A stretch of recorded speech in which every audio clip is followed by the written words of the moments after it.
I'm John, the CEO. Let's get you caught up.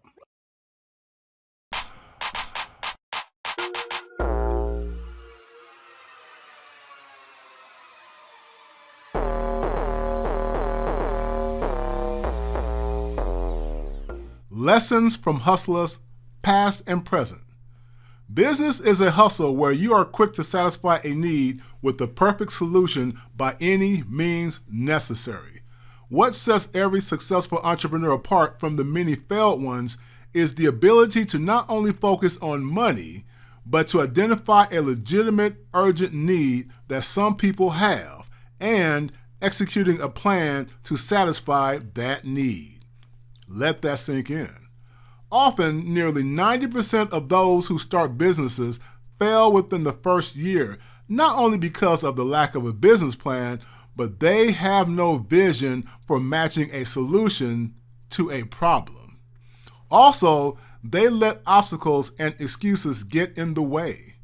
The entrepreneurs in this series were successful because they continually evolved a business strategy without letting anyone, anything, or any negative mindset get in their way.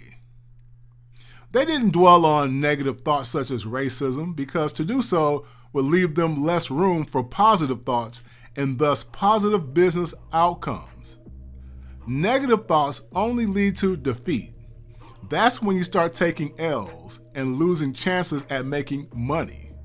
With that in mind, I'm going to present you with relevant business strategies from brilliant brothers and sisters such as Reginald Lewis, Madam C.J. Walker, and her contemporary Anne Turnbo Malone, the first black car manufacturer Frederick Patterson, and many others. The focus will be not so much on their biographies or history in general, but the success mindset that drove them to achieve success against incredible odds. Their successes are more astonishing than those of most business people who only had the normal obstacles to overcome. We have to overcome extraordinary obstacles, which makes our successes truly remarkable. So what kind of mindset does it take to overcome these massive obstacles forced on the black community? It takes military-style discipline and stamina. Imagine you're the leader of a country, right? A larger country is ready to invade. You only have two choices. Think negatively of your chances to win or think positively. What would you choose? Of course, the wise leader thinks of strategies for positive outcomes. You wouldn't waste your time and energy whining and complaining about how much larger your enemy is. You wouldn't mope around in a negative spirit feeling defeated before you even try to defend your nation. You would meet the urgent problem with a solution that will keep your citizens alive. I bring up this war analogy because too many of us don't understand that business is war. We live in a world that loves money, and as you know, such a love is the root of all evil, which is why this world is so dark.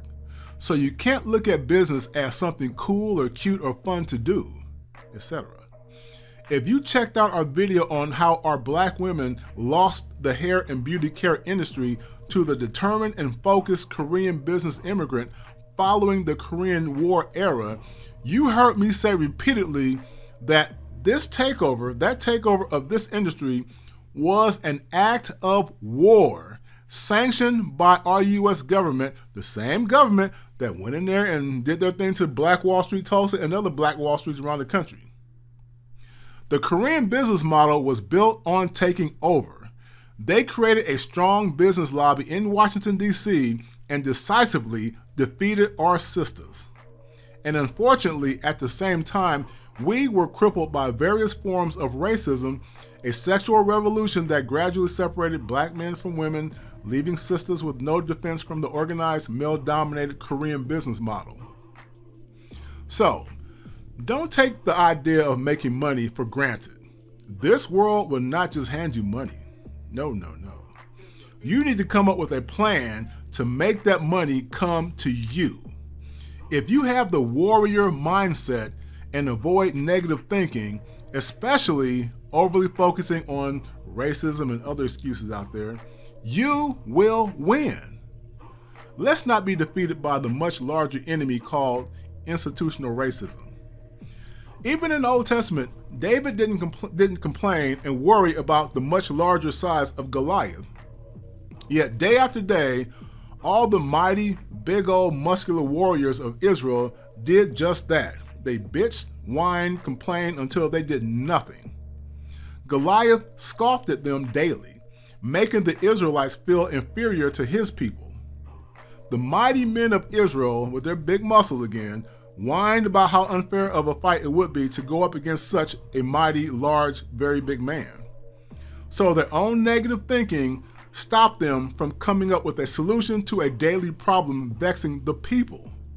But David, a much smaller, skinny shepherd boy, didn't let that stop him.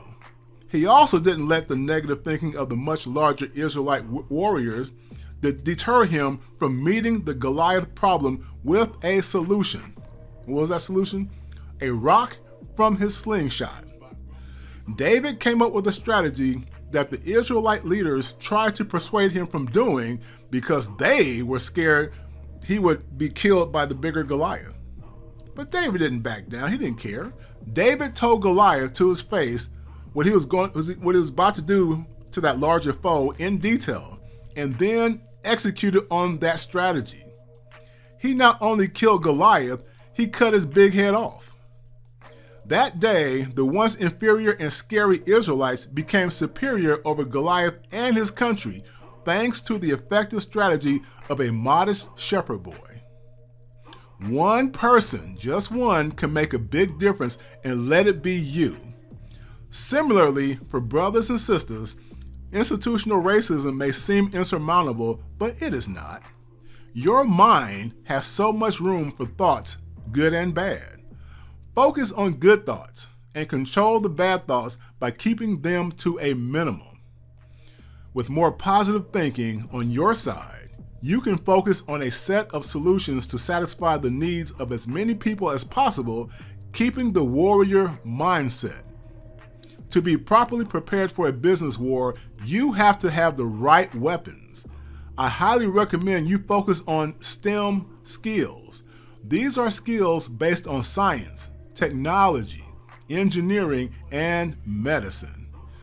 When I do a SWOT analysis of our people, SWOT meaning strengths, weaknesses, opportunities, and threats, one of our greatest weaknesses is to avoid the most difficult in-demand fields of study. In recent years, many of us are entering these fields, so let's keep that up. But as much as I know many of you prefer skills in communication, sociology, criminal justice, so on, these fields leave you ill-equipped for war in business. Think of acquiring skills like acquiring weapons for war. Remember what I said about how this world loves money. Do you really think that, say, a car manufacturer will hire a criminal justice major over an automotive engineer? Do you know how many criminal justice and sociology majors graduate every year with only a few jobs in these fields? Again, if you were to go to war with a superior nation that has advanced missiles, would you try to fight them by not having any weapons? A business warrior sizes up the enemy and gets the weapons needed to fight and win. With a STEM skill set, you have the weapons to fight all enemies because those skills are in high demand worldwide. I know this for a fact because I have a technology consulting business. As an entrepreneur, you want to come up with a business strategy to meet those needs instead of waiting for opportunities to come to you. The world ain't gonna just voluntarily knock on your door and hand you money. You have to make them want to come to you.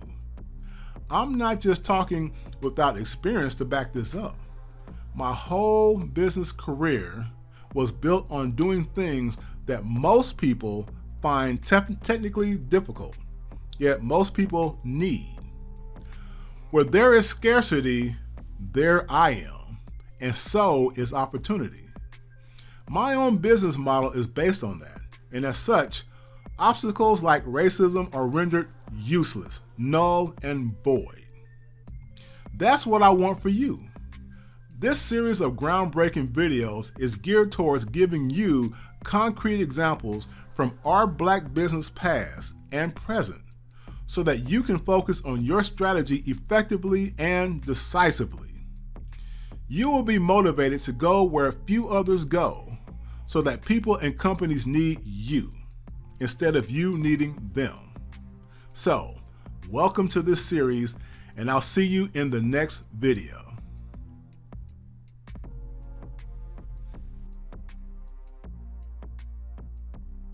I'm John, the CEO of AffluentBlacksofDallas.com.